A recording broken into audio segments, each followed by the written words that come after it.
अस्सलामुअलैकुम, कैसे हैं आप सब। उम्मीद है कि सब खैरियत से होंगे। और आज मैं हाज़िर हूँ अपनी न्यू वीडियो के साथ, जो कि बहुत ही इम्पॉर्टेंट है कि आखिर ग्राफ कैसे बनाया जाए।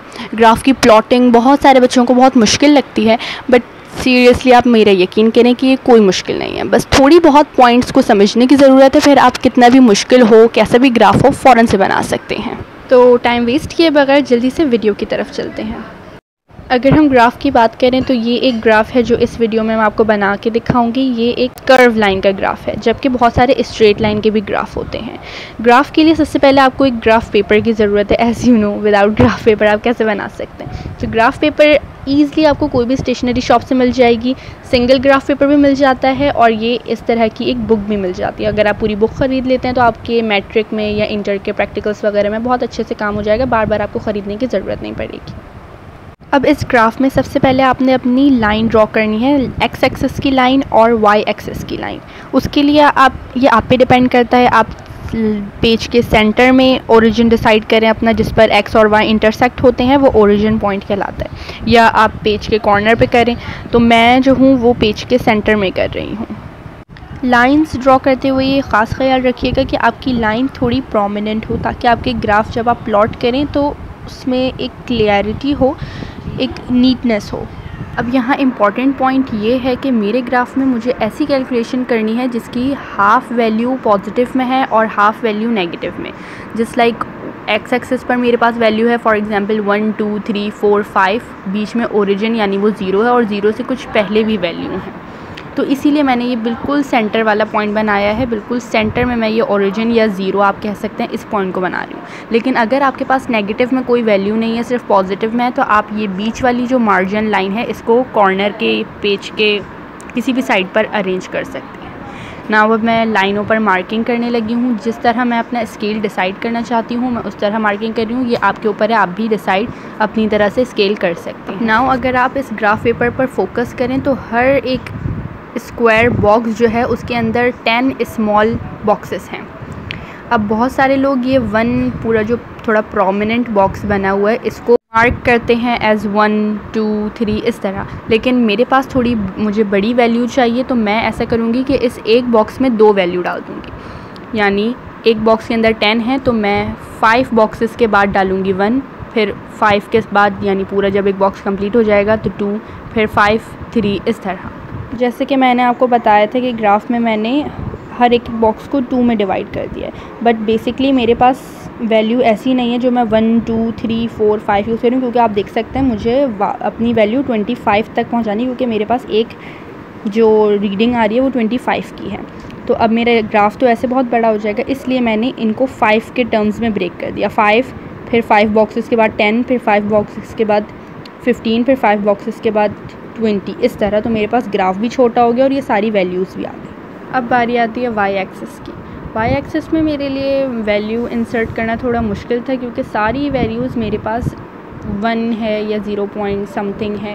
लेकिन जो बहुत ही इम्पॉर्टेंट या की पॉइंट कह लें ग्राफ के स्केल डिज़ाइन करने के लिए, वो ये है कि आपके पास जो भी वैल्यू आपकी कैलकुलेशन में आई है, आपकी जो रीडिंग्स आई है, आपने उसमें क्या करना है, अपनी सबसे हाईएस्ट वैल्यू देखनी है। जैसे मेरे पास यहाँ पर सबसे हाईएस्ट 1.5 या 2 है, तो मैंने बीच में जो भी स्केलिंग की है वो इस तरीके से की है कि मेरे पास एंड पॉइंट 2 तक आए। ज़्यादा बड़ा भी स्केल ना हो जाए, ज़्यादा छोटा भी ना रहे, बहुत ही स्क्वीज सा ग्राफ भी अच्छा नहीं लगता, एलेबोरेट अच्छा लगता है। तो मैंने क्या किया है, 0.25, दैन उसके बाद 0.5, दैन उसके बाद 0.7 एंड एट द एंड फिर 1। फिर मैंने दूसरी सीरीज़ भी यही चलाई है 2 को लेने के लिए, दैट इज़ 1.25, फिर 1.5, 1.75, एट द एंड 2 मैंने लिखा नहीं है, बट आप इस तरह लिख भी सकते हैं। तो ये आपको स्केलिंग बहुत ही अच्छी आनी चाहिए, बहुत ही प्रैक्टिस करने से हो जाता है। आपको कैलकुलेशन और आपकी वो कहते हैं ना मैथ्स की टेबल आपकी स्ट्रॉन्ग होनी चाहिए। ग्राफ के लिए आपको बहुत ही कॉन्शियस होना पड़ेगा कि जैसे सबसे पहली वैल्यू है मेरे पास 0.25 पर रीडिंग आई है 1.5, तो एज वी नो मैं जाऊंगी 0.25 के कॉलम में और वहाँ से मैं काउंट करूँगी। फर्स्ट लाइन जिस पे मैंने स्केल से लाइन ड्रॉ किया है वो है 0, फिर हो गई 1 और फिर ऊपर वाली है 2। लेकिन मेरे पास आंसर है 1.5, तो 2 और 1 के दरमियान में मैंने छोटा सा पॉइंट बनाकर एक बिग सर्कल बना दिया, ताकि मैं जब ग्राफ की लाइनें आखिर में ड्रॉ करूँ, जब उसको कनेक्ट करूँ तो भूल ना जाऊँ कि वो कौन सा पॉइंट था। ठीक है। ये छोटा सा सर्कल आप बना लेगा, but with the very light pen, आप ज़्यादा पेंसिल जो भी आप इस्तेमाल कर रहे हैं बहुत ही इसका ख्याल रखिएगा, क्योंकि डार्क आप करेंगे तो वो बहुत ही ब्लैकी हो जाता है, अच्छा नहीं लगता। देन नेक्स्ट मेरे पास वैल्यू है 0.5 पर 5 रीडिंग। तो ये बहुत ही ईजी है, बीच कहीं ढूंढने की ज़रूरत नहीं। 0.5 के सीधा ऊपर जाएंगे अप टिल 5, जहाँ पर बिल्कुल प्रॉपर लाइन आएगी वहाँ पे मार्क करके सर्कल। बाकी की रीडिंग्स भी मैंने इसी तरह की हैं, आप गौर से देख लें। 0.75 8 है, लेकिन 8 यहाँ पर प्रॉपर था नहीं, तो मैंने 10 से 2 बॉक्स डाउन करके पॉइंट किया है। फिर 1 पर 12 है, तो यहाँ से 1.0 जो है उस पर मैंने 12 कैसे फाइंड आउट किया है। 15 से 3 पॉइंट डाउन, यानी 10 से 1 और 2 पॉइंट अप, तो वो 12 बनता है उस पर। फिर 1.25 पर मैंने 17 मार्क किया है।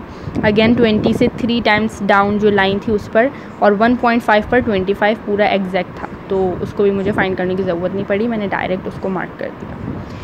इन सारे पॉइंट्स को ज्वाइन करने के बाद मैंने लाइट हैंड से इन्हें मिला दिया। एक कर्व सा ड्रॉ हो गया, बिल्कुल स्ट्रेट लाइन नहीं है, एक कर्व है।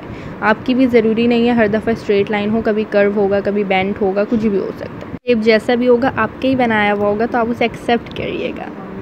हाँ जी, तो आखिरकार हमारा ग्राफ डन हो चुका है अल्हम्दुलिल्लाह। तो आप देख सकते हैं, मैं हर पॉइंट को आपको दिखा रही हूँ कि मैंने कितना नीट और कितना लाइट जो है वो पॉइंट डिज़ाइन किया है। भले ही जब कनेक्शन किए तो थोड़ी डार्क पेंसिल से कर दिए, लेकिन उसके पॉइंट्स मैंने थोड़े लाइट बनाए। अगर आप पॉइंट डार्क बनाएंगे तो कुछ होगा नहीं, लेकिन फिर ये होता है कि पॉइंट अगर खुदा न खासा गलत लग गया तो मिटाते रहो, बड़ी मुसीबत होती है फिर वो, और काम गंदा अलग लग रहा होता है। तो कोशिश करिएगा कि 1 टाइम में जो पॉइंट सेलेक्ट कर रहे हो वो बिल्कुल ठीक हो। तो इसी बात के साथ मुझे दीजिए इजाज़त। नेक्स्ट वीडियो में ज़रूर कुछ नया सिखाने के लिए लेके आऊँगी इंशाल्लाह। अपना बहुत सारा ख्याल रखिएगा। अल्लाह हाफ़िज़।